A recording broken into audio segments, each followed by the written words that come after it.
Walk away quietly in any direction and taste the freedom of the mountaineer. Camp out among the grasses and the gentians of glacial meadows, in craggy garden nooks full of nature's darlings. Climb the mountains and get their good tidings. Nature's peace will flow into you as sunshine flows into trees. The winds will blow their own freshness into you, and the storms their energy, while cares will drop off like autumn leaves. As age comes on, one source of enjoyment after another is closed, but nature's sources never fail. I know that our bodies were made to thrive only in pure air, and the scenes in which pure air is found.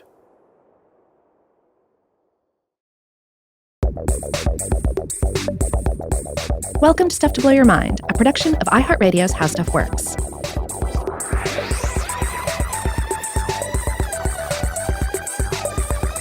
Hey, welcome to Stuff to Blow Your Mind. My name is Robert Lamb. And I'm Joe McCormick, and those quotes we just read were, of course, from the great John Muir, one of the great priests of the religion of the mountains. Absolutely. A true American hero. I say that without a shred of irony. An important individual in the natural preservation efforts of the United States. And I like these two quotes because he's getting into the power and the awe of the mountains in that first quote. And in that second, he's talking about the air of the wilderness. And we're going to be discussing the air of the wilderness in this, our second episode on sacred mountains.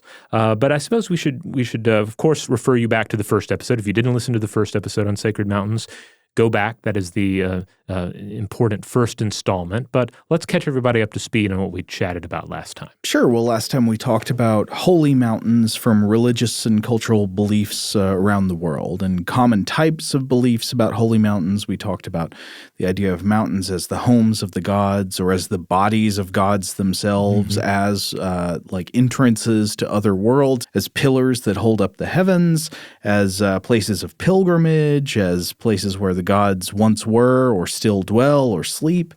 There's almost an infinite array of ways in which mountains have been religiously significant.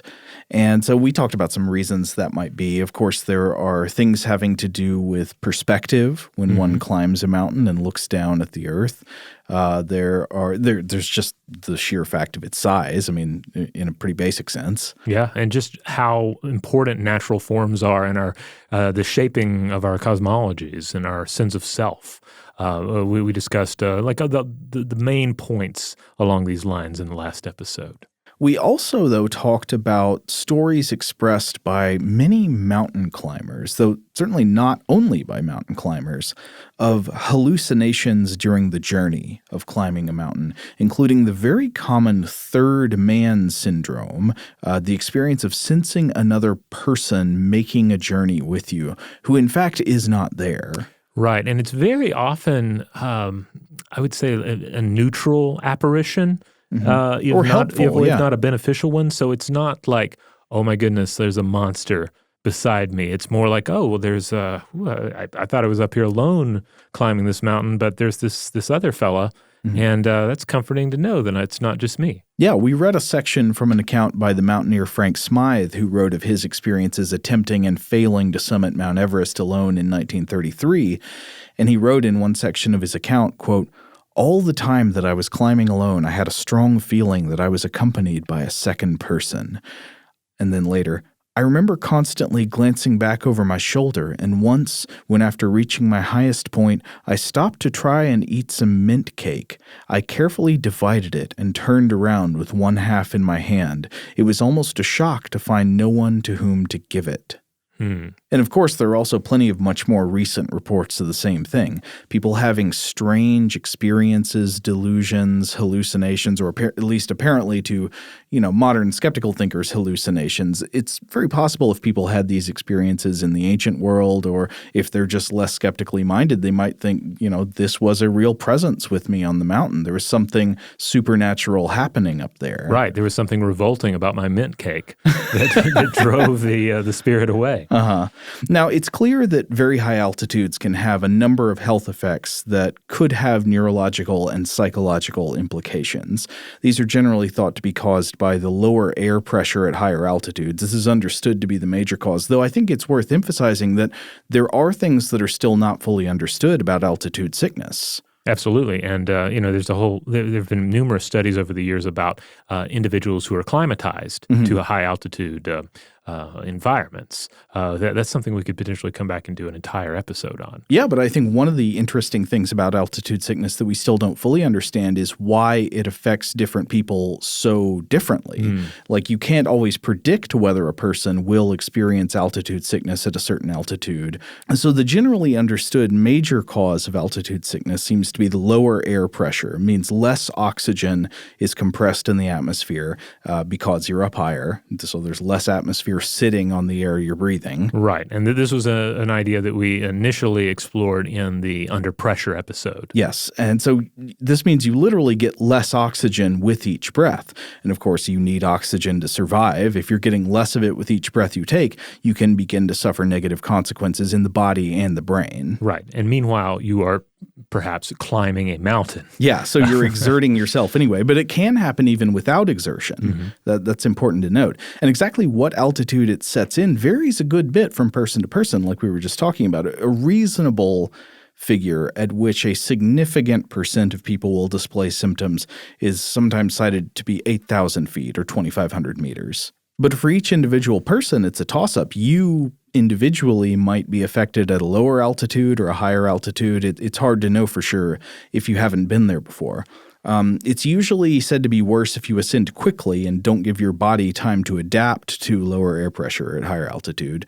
So that is one thing. If you're expecting to be like hiking at a high altitude, it's good to give yourself time to hang out at high altitude without exerting yourself first. Always be wary if you're aboard the Starship Enterprise and you teleport down to a mountaintop.